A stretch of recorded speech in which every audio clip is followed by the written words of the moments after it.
And hello again, this is Mark from SineWave. Today's tutorial, I want to talk about sync suspended errors in NCM or NetCloud Manager. Again, this is a Cradlepoint product that we do offer in our edge kits. We also offer multiple other routers, any of the main routers that you know of, Peplink, Teltonica, Sierra. We offer all of those in the same kit. But today I wanted to go over sync suspended errors. Um, this one is this one can be tricky. The router shows offline. However, I know our router is online. So this one is going to be tricky just because you don't really know what it is. It could be a plethora of different things, and it could be very simple to fix, and it could be more difficult to fix. The more difficult side is when you have to do a truck roll, when you have to actually go out to the device and fix it, which is going to be this case, by the way. And this comes about because of the way we configure it. So we'll dive a little bit more into that here in a second. But first, we can look a little bit into what the sync error is by going up to configuration, click on the box, and then configuration, and then sync error. This will give us a little bit of information. Yeah, so it didn't give us anything. Sometimes it will give you a little bit of information here, but to be quite honest, I've only seen it a couple of times where I'm like, oh, that's pretty helpful. I know exactly where that configuration issue is. Let me go change that. And it did clear it up, but in this case, you can see we didn't get that. So let's try it again. Yeah, same error. We got the error. That error box doesn't normally pop up. It's because this one is really messed up. So it's not the fault of the router. It's not a quality thing. It's completely 100% user issue. And what I mean by that is there's really three ways you can configure this router in NCM, NetCloud Manager. One way is through device. So device right here is actually click in here, configuration, and then edit, and that is solely on this device. However, we can do it in groups also. So we can go to groups, we can create a group, and that's going to be a group for 1900s because you see I have an R1900 here. And then I can make a configuration. The point of that is we can make one group and add or move devices into that group, right? So we can go here, we can put it in one of these groups. And then now we have a configuration that we can just move a bunch of devices into and they all adopt the same configuration, which is great. The issue in my particular instance is I went and did the changes on the device itself. Like I was plugged into the device. I went into the local LAN of that device and made the UI of the device, and I made changes there. Well, then I went back and made changes in device here, and then I went back and changed it in the group. It's a horrible practice. Ideally, you'll use groups, get your configuration made, and then you'll go back into devices and tweak these device configurations. Like maybe this one only needs a different SSID for the Wi-Fi. Maybe it needs a different IP address on the LAN. So the whole point is to get what we call an 80-20 rule. So 80% of your configuration will be in groups, and then you'll do 20% in devices. And that cuts down the time you have to have spent on each individual router.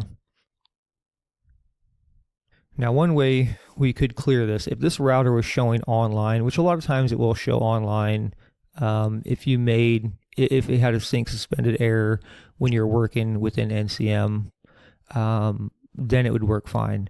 My case is a lot different. I was actually in a UI on an aircraft, and I didn't have NCM, so I went and made changes to the WAN profiles. In essence, I made changes there and it was not connected into NCM. I had no connectivity. And when it came online finally into NCM, there was a huge conflict. So if you were on the router right now and you had your device plugged in and you were working off of it, it would work fine. it's up and running. It's just not able to respond into NCM because it is messed up. But if this router was online, the way we'd fix it, first I would go to configuration.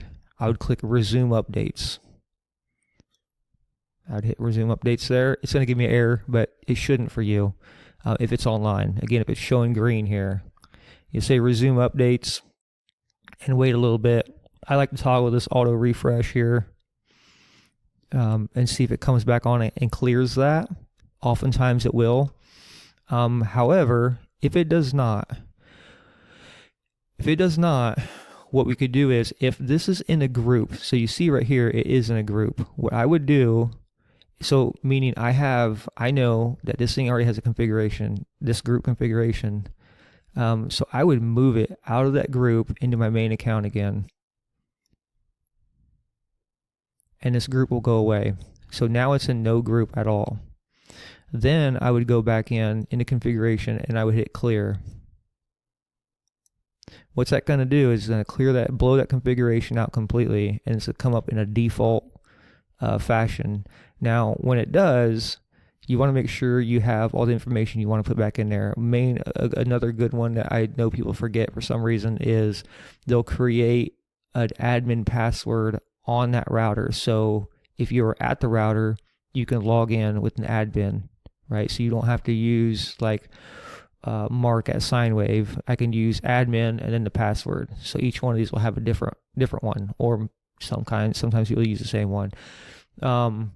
If you didn't set the admin password, or you don't know how to log into it at all now, just note for Create a Point, the username is always admin. The password is always a serial number. Well, if you don't know the serial number, because it's on the bottom of the device, you can click this tab right here, scroll down to serial number, and when we select the serial number here and hit OK, it's going to pop up in one of these columns. You might have to scroll over, but you'll see the serial number. That is your admin password. And by default, that is also your Wi-Fi password. Make sure you change both of those, by the way. So now that we had cleared it, we would go back in, and once we came back online, it will reboot. When it comes back online, then we would take it and we'd move it right back into that group that we had, and then it would adopt that configuration, and then we would add the other small pieces, like again the passwords, SSID, maybe the LAN IP address. But if you're going to set up tunnels and all that, tunnels, routing, GPS, send to server stuff, make sure you do that in a group. That way you have it. If you need to, and you say, hey, this configuration was good up until someone monkeyed around in the UI, maybe made a configuration change there. We want to keep this, but we don't have it in a group.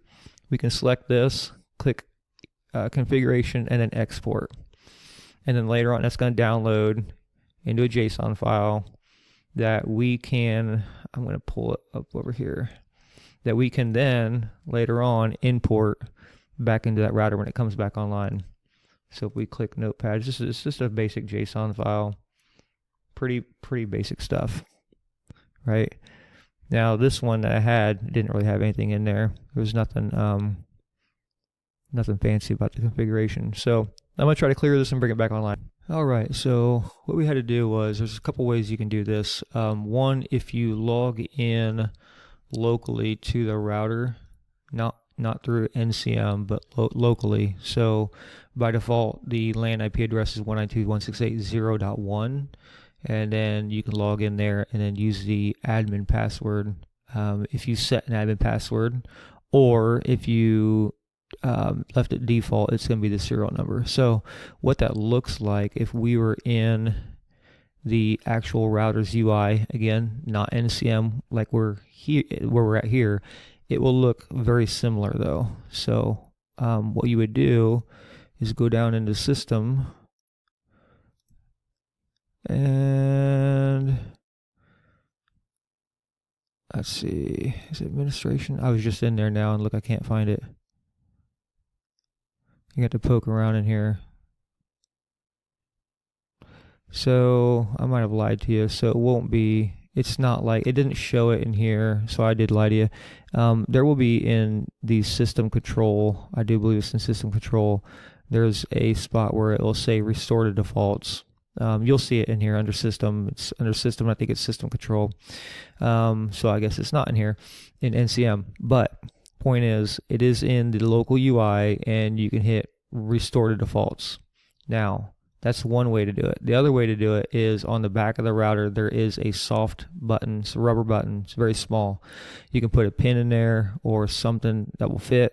Hold it in there for 10 seconds. You'll see the lights flashing.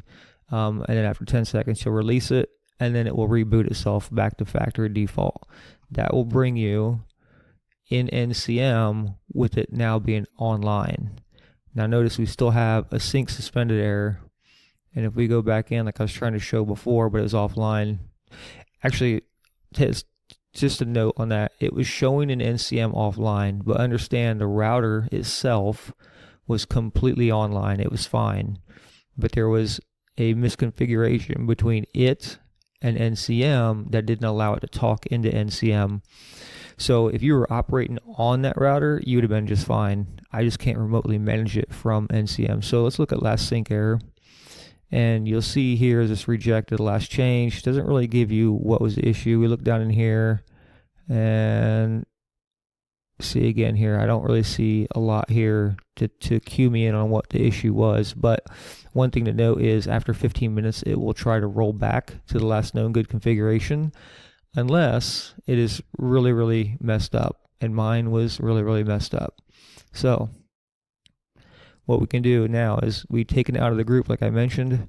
Let's go to configuration, and we'll hit clear configuration, and we'll allow this to work.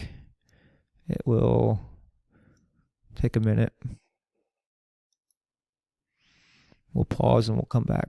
Okay, so we're back, and you can see that this is cleared now. What we had to do, like I mentioned before, we go to clear. If clear didn't work, and it did not work, I hit resume updates.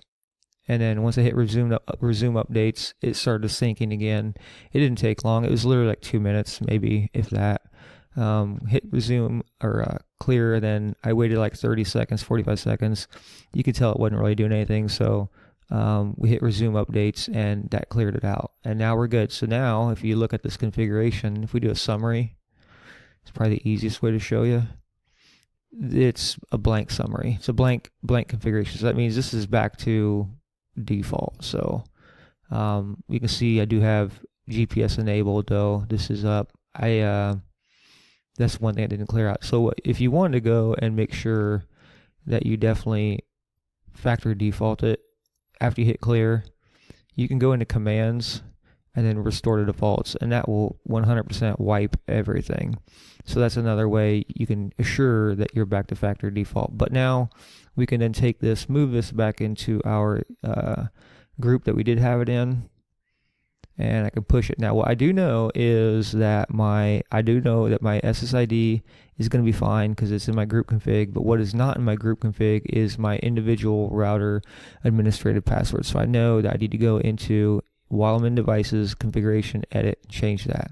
Other than that, for me and for a lot of our clients, that's pretty much all they need to do. There may be, again, a few configurations you have to change while in your devices that are particular to this one device here. And while we're here, we can go ahead and rename this whatever we want.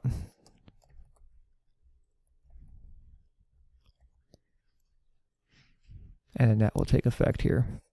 And that is it. If you may have any questions for me, let me know. Leave me an email, mark@sinewave.io or support@sinewave.io. Thanks.